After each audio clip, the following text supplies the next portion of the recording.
Hello, Mark Crossfield here. A freezing day, beanie on, more questions to ask, or answer. Let's get stuck in.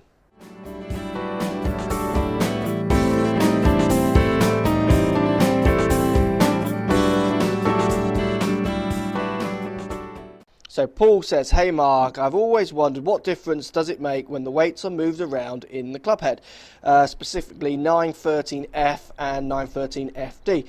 Have the weights in the back of the head and middle of the head respectively, so they have the weights in different places. Does this really make a difference in ball flight, stroke / trajectory? Question mark. Right. Well, it does. How big of a difference is up to you to try, because subject to the angles you're applying to the ball, you might not get. You can override the CG to a certain extent. You know, on lots of the testing, and this is what inspired some of my videos I did where I talked about shaft flex making maybe a much smaller amount of difference to your flight than you think it does, which lots of people got a little bit stuck in.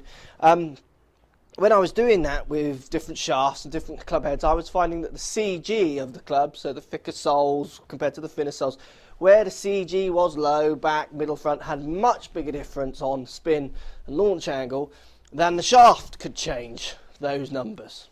So yes, it does. I mean, I've got the two clubs you mentioned here. F lower spin has the weight further forward, where the F has it further back. Basically, moving the weight further forward, in theory, will produce a lower spin. And we're going to try these two clubs up on the launch monitors soon, so don't worry about that. We'll give you some ideas of how big a difference it makes. Visually, for me, as I hit the two, the difference is very small.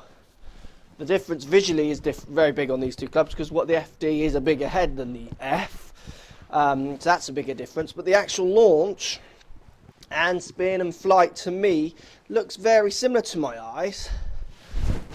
But like I say, we'll get the launch monitor on it and test it. But it does make a difference, it really does. And it's something, if you're not getting it to make a difference, then often the numbers you're bringing to the table with your face to path, angle of attack, those kind of things, your swing plane numbers as well, they can override wherever they put the CG to a certain extent, depending on good or bad you are at striking the ball consistently. So does it make a difference? Yes, it does.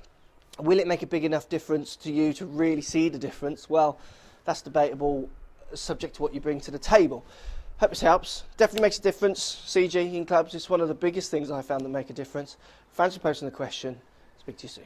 So if you like what's going on here, don't be afraid to subscribe to the channel. Also thumbs up the video, post comments. Love to hear what you guys got to say.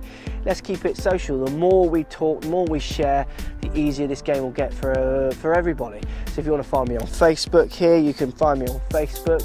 If you want to tweet me, find me on Twitter here as well. Just follow the links, all in the description. Come and join the show. Get active, get involved, get playing some better golf. Thanks for watching.